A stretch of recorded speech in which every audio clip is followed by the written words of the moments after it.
মা শুনুন না। হ্যাঁ বলছি, আপনার ছেলে বাজার থেকে একটা এঁচড় নিয়ে এসেছে, কিন্তু কিভাবে কাটতে হয় আমি জানি না। আপনি একটু চলুন না, কিভাবে কাটতে হয় আমাকে একটু শিখিয়ে দেবেন।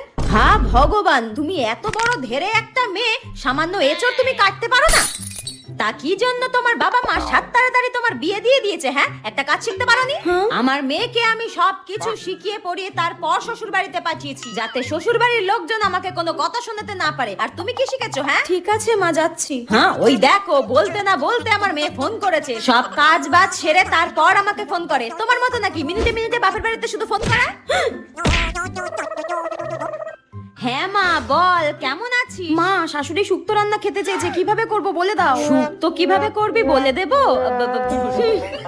ঠিক আছে, তুই এখন রাখ, আমি তোকে পরে বলে দিচ্ছি। ওই কেমন আছি জিজ্ঞাসা করছিল। শুনুন মা, আমি সবই শুনতে পেয়েছি, আপনাকে আর ঢং করতে হবে না। বৌমাকে টাইট করতে গিয়ে নিজেই টাইট হয়ে গেলাম।